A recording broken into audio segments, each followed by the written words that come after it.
Hey guys, so Lord here, back again with another action figure review. Today I'll be taking a look at the Cosmic Legion's Book 1 Hvalkatar, Kragnarr.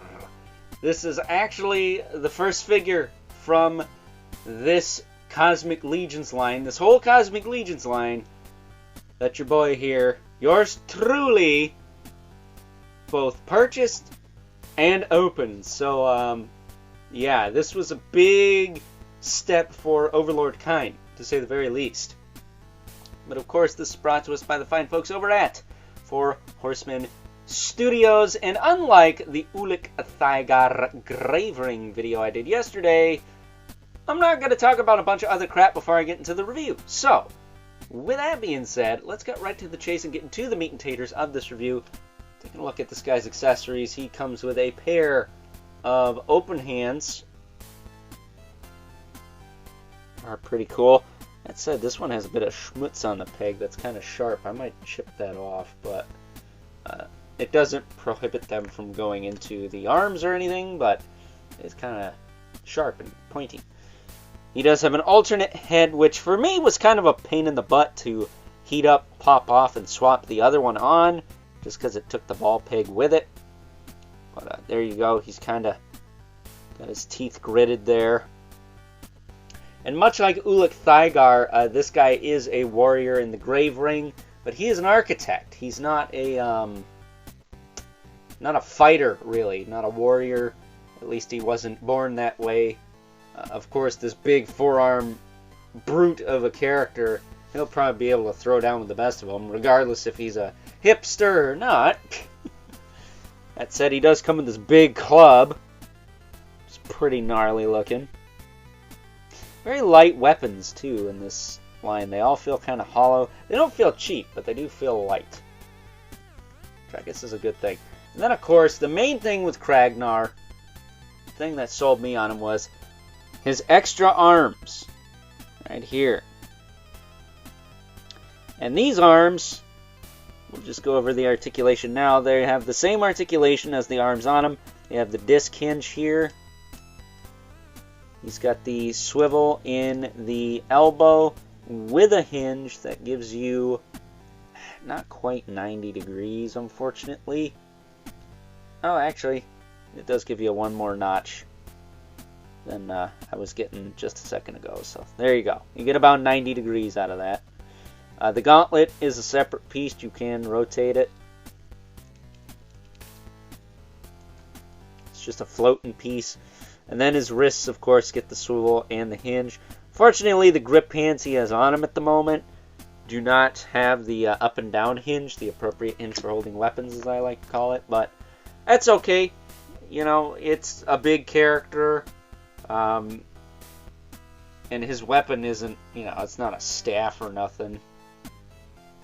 You can hold that and look cool doing it, but I do hope we get that hinged hand option at some point. That's what it needs. But as far as the arms go, I'm not going to put them on right this second. I'll put them on right before size comparisons, and then with movie magic they will disappear for size comparisons. But he does have these little cap pieces back here. All you got to do is wiggle them out and toss them on the ground. Alright. Wiggle them out and they'll pop right off. There's one. And then if I can figure out how it went in here. There we go. There's two. And now he's got two giant holes on his back. That said, if you pre-ordered the Hvalkatar figure from Poxis, he's going to have the same setup, but he's not going to come with the extra arms. So he's just going to have the plugs. That said, it does kind of suck we don't have wings to go in here. We need really big bases for those wings too. So I don't know how they're going to do that. They'd have to reinvent the wheel when it comes to the wings, but for now I'll leave those off. We already went over arm articulation. As far as his noggin goes, he's got a double ball peg in there.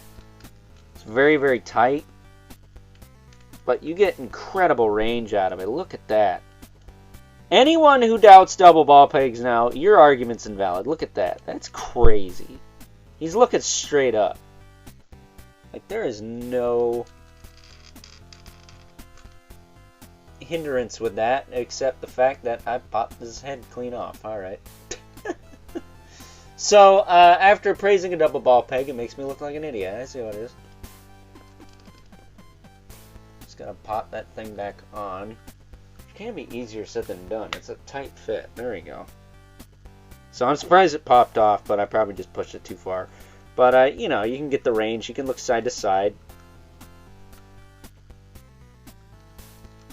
Really gotta grab a hold of this guy. He's freaking making me break a sweat here. I can rotate. So plenty of attitude in the head. Of course, the arms move up and down. He does have a diaphragm joint, which is new for this scale. It's a little looser than I'd like, but it does tilt forward and back a bit and rotate. But I do have the armor harnessed, so it's not loose. So I guess I could untab it for the review. Screw it. There you go.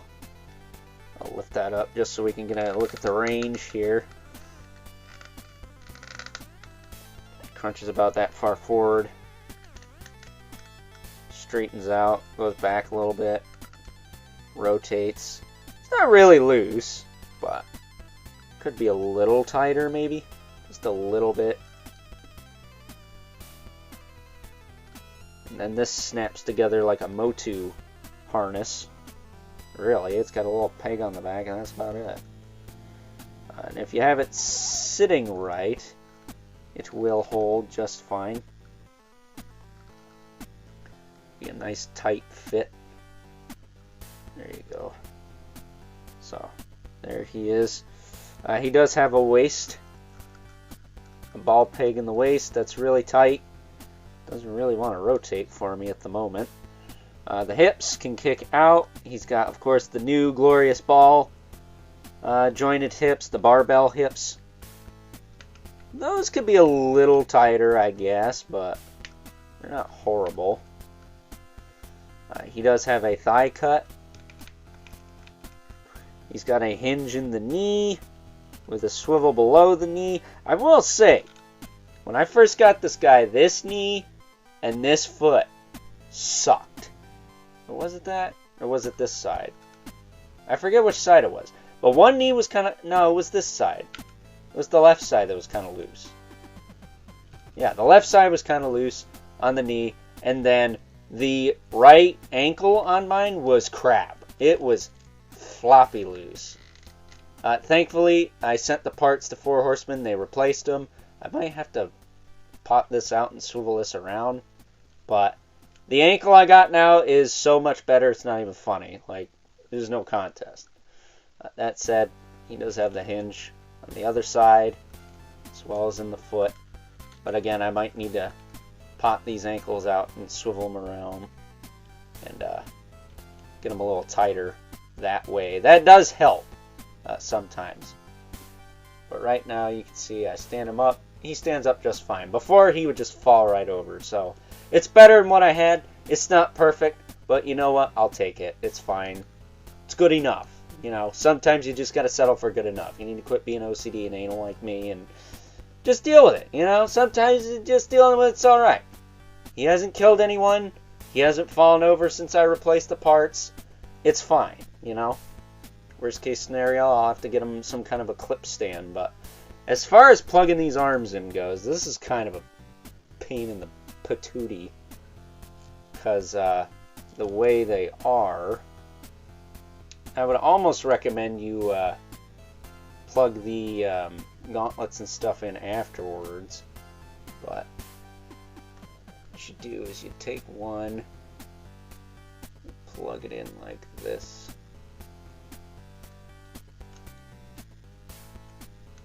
Just kind of swivel it in there. Like I said, it is not the easiest thing to do.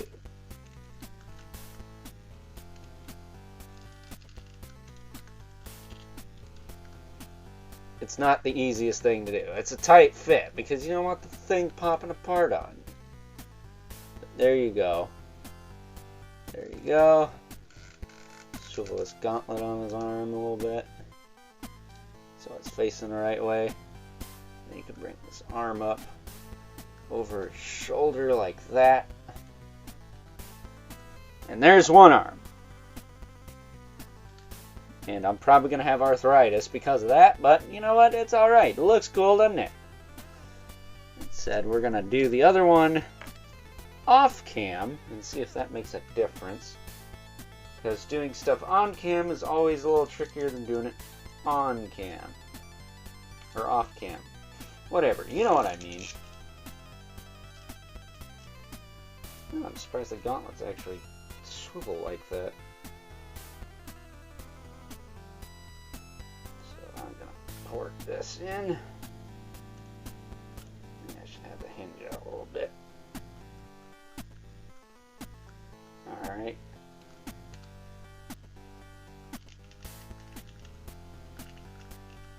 Just gotta give it a little twist and turn. Elbow grease, and I think we're in business. Alright. There we go.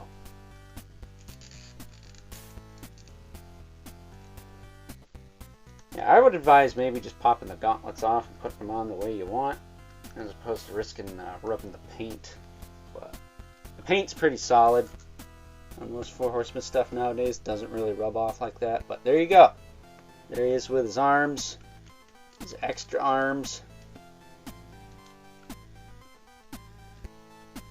This one might not be in all the way.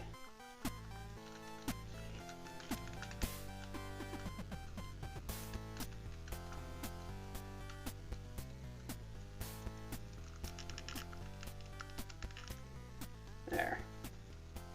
That's as good as I'm going to get it. There we go. There's Kragnarr in all of his forearm glory. Looking pretty sweet. Standing just fine. A little buckling, but nothing I can't adjust. But there he is. Pretty sweet. Like this figure a lot. I don't know if he's my favorite. He was the one I bought. The first one I bought. And he was the first one I opened because as a kid I grew up on Ben 10 and 2 of the coolest aliens were Humongosaur and Forearms, and this guy looks like an amalgamation of those 2 characters, like right down to the color and everything. I mean, he looks like he could be a really, really sick Humongosaur custom if I were to get a second one of these and have a tail to put on him, but you know, I don't have money like that. But I do know someone who could probably paint them up for me like that. That said, though, I really like this figure. I think he's cool. I forgot to mention he's got the soft goods here. He's got a fur pelt underneath this plastic belt there. And he does have these little loops on his gauntlets and stuff for chains, which I kind of missed a boat on it because it was just Halloween last month. And Walmart in the craft section has lots of little craft chains that you could probably hook this guy up with, make him look really, really cool. But that being said, that's enough babbling about the awesomeness of Kragnarr. So why don't we move right along and take a look at some size comparisons. First up, here is good old Kragnarr alongside another quote-unquote ogre scale, we'll say, figure from Mythic Legions. This is the Ogre Legion Builder 2.0 with the Cyclopsian head. And as you can see, Kragnarr here seems a little bit bigger. I don't know what it is. I don't know if he's taller or wider or what, but the new kind of scaly body they made for the Ogre scale seems to be a little bit bigger in some ways. Not always, but some ways. And then we also have the only other Cosmic Legions figure I've taken a look at on this channel. Check that review out if you haven't already. Would really appreciate it if you did. You got good old Hvalkatar, the Grave Ring edition. And, is it just me, or am I getting serious Hellboy and Abe Sapien vibes from these 2 standing next to each other? I mean, I'd pay good money to see an awesome custom of Kragnarr with some hoop feet and some horn stumps and a tail.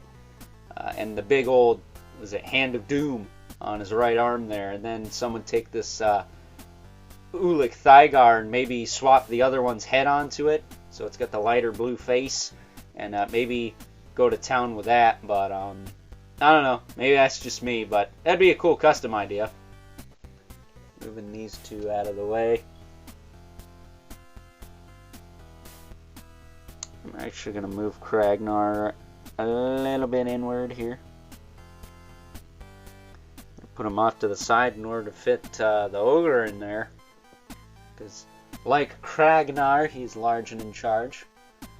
But since this wouldn't be one of my videos without these two, here is Brother Mandibulus and the infamous 11 Spawn. Just to let you know, yeah, he towers over most things I review on this channel. So, with that being said, time to wrap things up. Some final thoughts.